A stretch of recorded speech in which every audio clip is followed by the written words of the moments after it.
Hi guys, today we're going to react to Damn by Fujii Kaze. This is a Buy Me Coffee request from Mr. Patron. Thank you, Mr. Patron, for this request and for your support. Thank you, Mr. Patron. We appreciate the ongoing support.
We've reacted to enough Fujii Kaze songs that I can say that probably the only thing that competes with his prowess as an artist and as a singer-songwriter is his phenomenal singing abilities. He has a phenomenal voice and he knows how to use it. It pierces through. It has a certain resonance in it that conveys this anger or emphasizes the statement that he wants to say. And it always hits. To me, at least, it has become a signifying trait of his work so far. I would recognize Fujii Kaze now if I were to listen to one of his songs without knowing that it's him singing. The one thing I've noticed about his songs is that they all have potential to be anthems. There's something catchy about each and every one of them. I kept singing, humming his songs for days after we've reacted to them. And I predict that this one would probably be much of the same. We're only less than 2 minutes into this one. And it strikes me that at first I thought he was more like R&B, and then he's moved into something else that was a little bit more like a celebration. So it was kind of like an amalgamation of styles. And now this one is probably the most poppy song that he's released. This one would reside in the pop genre, which is fine because he does it so well. You can tell that he invests a lot into his performances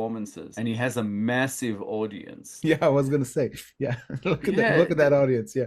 The thing that you've described in his voice as anger, to me sounds mostly like indifference. I think you've described him as aloof before, and there's definitely that aloofness in the way he performs. It's part of his thing. This song, though, strikes me as some sort of a relationship breakup or potentially about to break up. And because his songs, we've said this before, that commenters have told us, he doesn't write love songs. He writes self-love songs. So this is a song maybe from him to himself to do with a relationship. Whether the relationship is with himself or with someone else remains in question. But the place that it took me was when you realize in a relationship that the person you are with is unhappy, that they are slowly pulling away from you, that the relationship is gradually deteriorating, but you've been completely unaware of it. That line where it says, me, the one who is getting dumber day by day, what should I do? What can I do? And how does it feel to be happy? I really don't remember. So you kind of go, oh, okay. All of a sudden you realize you've been unhappy for a while. Whether you realize that through a partner or through yourself, it doesn't really matter. You still realize that. We reacted only to live performances of his, but the way he performs, it's not like he's delivering entertainment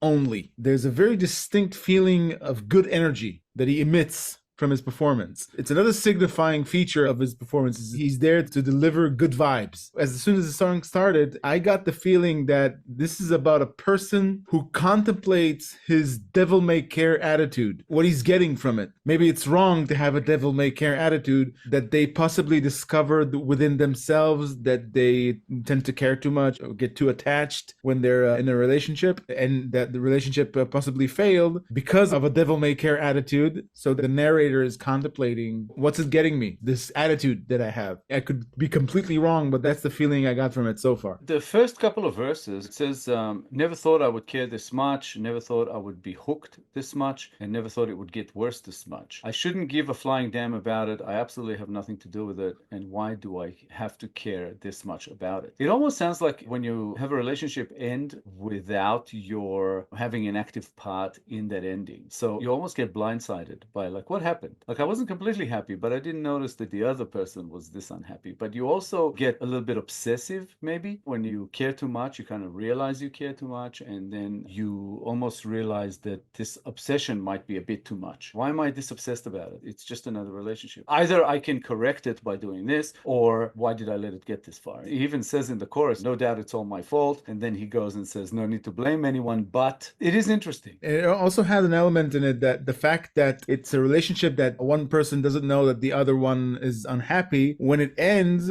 the obsession comes, the caring comes out of the scarcity of the other person. The other person is no longer in their lives. So now that their dynamic changes, they suddenly realize that they cared all this time because they missed that person. In some ways, there's some similarity to Shinonoga Ewa, the first song that we did of his. It's interesting. He has a way of kind of tricking you into thinking one way and then another. And if it is really about one person within themselves, that's also a possibility. And it's kind of unfolding as you go.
He's got a very interesting way of constructing a song in the stages that it goes through. In the third verse, he talks about, get out of the way because I'm about to come through. Don't do that because it's disgusting as hell. I'm done. I'm totally done with everything. It almost sounds like a criticism of one partner against another. I know it's too obvious that I ain't fucking perfect, and I don't have any expectations for myself either. So it's almost like the partner, the other person, is criticizing him, and he's sick of it as well. Like saying, yeah, why am I so upset about this? I was already bothered by all your picking on me all the time, picking at me, and just always complaining about this and the other. And then he goes back into the chorus, to you, the one I gradually fell in love with, whose fault is it that I feel this weird way? To blueness, which I gradually turned into red. So he was blue, and then the sadness turned into anger. So it really is about some kind of a breakup, or that stage in a relationship where it might break up. So all that use of colors and everything is really interesting. And he ends that chorus by saying, what should I do? What can I do? do, what was the color of happiness? I really don't remember. So it's like, it obviously isn't blue or red. So there is Yeah. another color that I need to find, but I don't remember what it is. So Yeah. he's almost saying, like, in the end of it, like when it comes down to it, it doesn't really matter whose fault, who's this, who's that. Just need to create some kind of a change to make it work, which is possible. I think that's what he's saying, but Yeah. it's a bit difficult to say, but it's an interesting way of putting it and also a beautiful way of performing it. As you said, uses colors so that everybody who's listening to the song can correlate between the colors and the way they feel when they have problems in a relationship or when they feel sad or angry. He addresses it as colors, and instead of saying, I am angry, I'm sad. And also he says, what was the color of happiness? It also reflects as, I don't remember the color of happiness, as in, I don't remember the last time I was happy. That's why I don't remember the color. Another thing that was in plain sight, but that's what I think embedded in my mind, the whole aloof attitude of the performer, not just the narrator in the song. Fujii Kaze wears what seems to be the most comfortable outfits in his shows. He wears what he preaches. Not to take life too seriously, enjoy your life, and being happy is the most important thing. You can see it on him with what he wears. Usually when you see entertainers, they wear these elaborate outfits that don't seem too comfortable, but they're flamboyant and they look appealing to the eye. But he's wearing a blanket, essentially, like a robe or something. Beautiful. Yeah, it looks like a Buddhist outfit, kind of. Yeah. And the thing about him, he also, like, he oozes this kind of relaxing feeling. Yeah. Like, he oozes chill. And at the same time, his songs do express an element of turmoil. Yeah. So it's interesting that he sings about this stuff, but he also says this stuff exists in everyone. Don't worry about it so much. Just kind of work out whatever the problem is and move on. Either correct it and move on, or let it go and move on. It's like his own life philosophy, which I'm really enjoying about him. We mentioned this before about Loli Ren, how in her music videos, she really acts with her eyes. I feel like he's doing that on stage. He sometimes looks at the audience, maybe at a certain person, or maybe just in general at all of them, and you can tell from his eyes what he's feeling at that particular second, which is really interesting. There's some dissonance sometimes between his expressions and the general vibe that he emits. He sometimes looks melancholic. He sometimes looks sad on stage, and it stands in contrast to the energy he emits. He emits good vibes, but you can see on his face, he's going through some stuff or has been through some stuff, like everybody has. The general message that I'm taking from it is, it's inevitable. You will have pitfalls, but the attitude always stays the same. Yeah, because it seems like he's overall preaching those good vibes, but he's also singing about things that happen to people in life. And it's like I always say, there's no regrets, only lessons. Instead of thinking about what happened, what went wrong, how you failed, how your relationship failed, or how things went bad, just take that as a lesson and move forward and be happy. Do it better next time. I think that's kind of his overall thing. He is talking about definitely a feeling of being consumed in a love affair or in a relationship, and how that can kind of ruin you temporarily. It's not a thing that has to go on forever. You can bounce back, and you do bounce back, and you live your life. Yeah, it also feels like he's trying to instill a notion or a belief that no one on the outside should have control over anybody's happiness. Saying happiness is something internal. You have to realize that you're the only one who controls your own happiness. If you think that a certain person in your life is the thing that makes you happy, and if they're no longer there, that you're no longer happy, it's the attitude that needs to change, not the proximity to somebody you love or you think you love.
Very cool.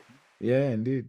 He's definitely a performer. We saw that in the end. He kind of plays around and gives the audience a little bit of something there as well. It's entertainment as I see it. When he hit that bridge, it was interesting. It says, I once said, let everything flow away. And then. I once said, I'll give up everything. It's like, and then what? I once said, live as if there's no tomorrow. And then. I know I've still got a long way to go, but someday I will definitely catch up with you. Yeah. So it's almost like saying, like a self awareness thing. These are things that we have said we think he preaches. Let Yeah. everything flow away, like go with the flow, give up everything, nothing is worth holding on to, live life as if there's no tomorrow. So he's always saying, yeah, this is what I've once said. And so he hit a place of self-doubt. He was doubting his own way of thinking. But Yeah. then at the end, he kind of go, damn, don't give a damn. Just love in my head. We'll just be dancing away from bullshits ahead. It's just an interesting thing that he's saying that in English. Yeah. To me, the one who is getting closer gradually, what shall we do? Where shall we go? And how does it feel to be happy? Let's go find out together. So he's just saying, okay, let's let go of all this bullshit and the bullshit that's still to come, because we're not done with bullshit. Bullshit will still happen. There's still going to be self-doubt. We're still going to let each other down at some point. Let's not worry about that so much, and let's worry about the good stuff. I like that. Let's find out together. Let's find what the color of love or of feeling good or whatever is together. Yeah, in a sense, it's like a teachable moment. He's saying you can't stop the bullshit, nor can you control it. The only thing you can do is teach yourself how to deal with it. And it is teach yourself. He is talking to himself. In the outro, it says, I'm going to love you for the rest of my life. I'm going to protect you forever and ever. I love me. And I will keep him, and I think he says him about himself, in the safest, fairest, happiest place, baby. It reminds me of that thing that says you can't love someone else if you don't love yourself. You have to take care of your own house first, and then be in a relationship with someone else and have that work. And it seems like that's kind of where it went in the end, and it's really, really cool. I love the way that the song kind of goes in and out and all around, and it takes you on a journey, you know, and it tells a story. And that's something that I really like about Fujii Kaze. And all of his songs so far have been fantastic performances and just really, really cool songs that make you feel good about yourself and about where you can go from wherever you are at the moment. Yeah, you can imagine that all people want to be happy. They want to feel good feelings and have joy in their lives. But he's saying it as a purpose. He has a purpose to make himself happy. And he never lets go of that obligation to himself. I'm going to be happy. I'm going to deal with this in a proper manner. And nobody is happy all the time. Yeah. And having the expectation of being happy all the time is wrong, especially like in a relationship. If you think that the relationship is going to be great all the time, you're destined to fail. So be aware that there's going to be ups and downs, and enjoy the journey and learn from it, and just go with the flow. I like that. That's really, really a cool message. Definitely think there's something different about Fujii Kaze, which is actually keeping me like in anticipation of when we react to one of his songs. I just like that because I never know what's going to come, and I know it's going to be interesting and fun. So thank you, Mr. Patron, for another awesome Fujii Kaze request. We appreciate all the Fujii Kaze requests so far, and absolutely appreciate the ongoing support. Thank you so much. Thanks, Mr. Patron, for requesting Damn by Fujii Kaze. We enjoyed reacting to this song very much. More from Fujii Kaze will be much appreciated. Thank you for all your support. If you enjoyed this episode, guys, please be sure to like, subscribe, comment, and click the little bell icon so you get notified on all our future videos. If you have a song in mind you'd like us to react to, please make your request through BuyMeACoffee. The link is at the top of the description below. Thank you all for sticking with us. Thank you all for your time. As always, our Fujii Kaze reactions playlist should be up on the screen sometime about now. Give it a click, check it out. We hope you enjoy his music as much as we have. Thank you guys so much for all the support coming our way. We really do appreciate it, and we're looking forward to more coming in the future. We'll be back in a couple of days with a new episode. We hope to see you all then. Thanks again, guys. See you soon. Bye. Bye, guys.